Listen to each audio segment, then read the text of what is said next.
Well, the Giants marched the streets of Liverpool this weekend, but today people will be marching the streets over in the Wirral for the St Olav Day Walk. Our reporter Mark Geyer is over in West Kirby for us this morning. Hello, Mark. Hi, good morning, Sean. Of course, you just played Lovely Day. I think that's what they're hoping for, because it was chucking it down a couple of hours ago, and they've got a long walk today and another one tomorrow, so hopefully the weather, fingers crossed, will stay kind to them. Yeah, you join me. I'm at St Bridget's Church, very historic part of West Kirby, and this walk happens every year. It's really to celebrate the links between this part of the world and it's the Viking heritage. And one of the organisers here is Professor Steve Harding. Good morning. Just explain to the listeners why you do this. Yeah, we've been doing this every year for the last 7 or 8 years. It's to celebrate Wirral and Merseyside's Viking heritage, really. As many people know, we've got great heritage here with all the place names and archaeology and things, and this is a small way of celebrating that by having a walk in 2 parts. Today we're going from St Bridget's, West Kirby to Neston, and then tomorrow we're going from Ellesmere Port to St Olav's Church in Chester, St Olav being the patron saint of Norway.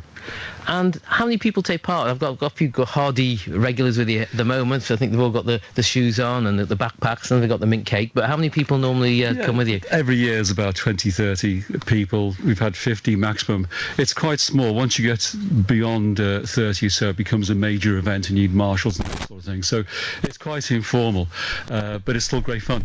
And we're all looking forward to it, especially if the weather holds up. Well, no sign of a brolly anywhere at the moment. Now, Dave Forshaw, you've taken part. Now, you've done a match. You are a Viking, apparently. Apparently, yes.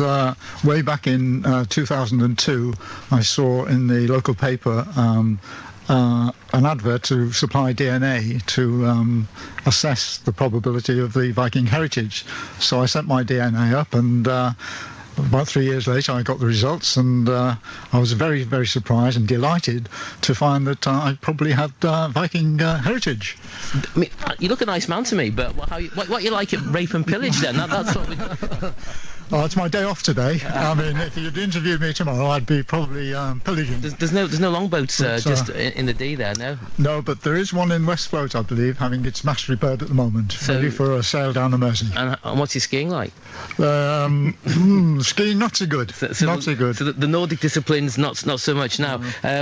Moving on, we've got one of 3 people here who are Tranmere fans. He's actually wearing the shirt today. We've got Michael Leach. You've done this before. Why do you enjoy doing this walk? I enjoy it because to celebrate the Viking heritage, and also to socialise with people, and also to learn more about the Viking history. And has it been an education walking with these people? Yeah, yes. Nearly as much as education meeting Radio Merseyside. Yes. Right, now, here we are at St Bridget's Church. It's a very historic place. Martin Harrison, you are involved here. Just explain what your role is at St Bridget's and why it's so important in history. I run the St Bridget's Centre, which houses also West Kirby Museum, and this little area, little enclave within West Kirby, is part of the old village of West Kirby, but it actually dates back to Norse Viking times, and the first church, we believe, was actually founded in Norse times when there was a Viking settlement on Wirral. Because most people think of West Kirby as the front and maybe some restaurants, but this is the real West Kirby. This is where it really all started then. This is the real West Kirby, the new West Kirby. The West Kirby Centre moved when the railway stations were built, and is this because it became a little bit of a tourist resort? Is this because if Vikings would come here, it's quite high up here, it's got commanding views, so from a defensive situation perhaps you can see down, you can see well, so it would be a good place to defend perhaps? Perhaps, but I mean the Viking settlements in Wirral were very much part of a little Viking kingdom, and it wasn't about rape and pillage, it was about tillage and reaping the crops. They were friendly people, they were traders, and not the general image that you get of the Vikings, which you've tried to portray. There's a lady I'm going to speak to now who certainly doesn't conform to that image. We've got a real Viking with us, all the way from Trondheim in Norway. I've got Astrid Carla. Astrid, what brought you here?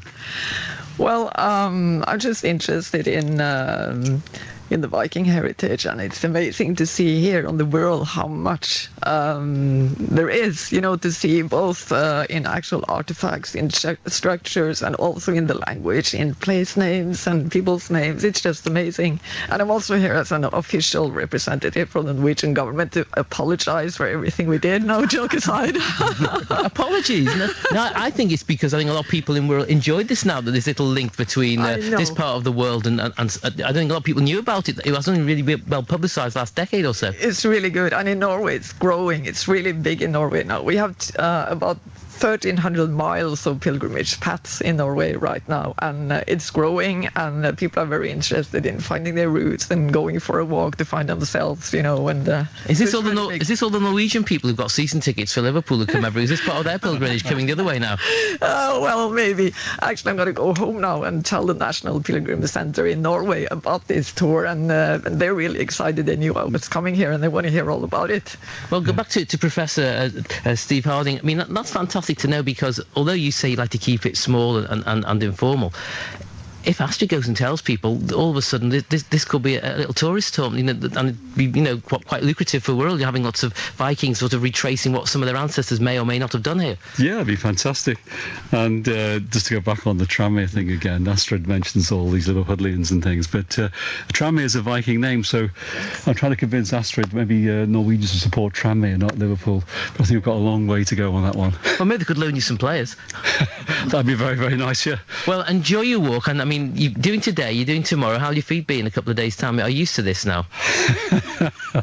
Well, it's compared to what they do in Norway, they go with 300 miles, so 18 miles in total shouldn't be too bad, but ask us in 2 days' time. Oh, well, I hope you do well, and if people want to see a picture of this hardy band before they set off, we took a picture before on the Twitter page, and Astrid's there with her flag. Thank you very much. You don't have to make an apology, Astrid. I don't want an apology for my stereotype of Vikings about pillaging and rape. I'm sure they're very, very peaceful, as these people are today. Thanks very much to Professor Steve Harding, to Astrid de Carla from Trondheim, Dave Forshaw, Malcolm Leach and Martin Harrison. Back to you, Sean. Thank you very much, Mark. Mark Geyer over there in West Kirby, St Olav's Day Walk today. And let's keep the fingers crossed there for the weather.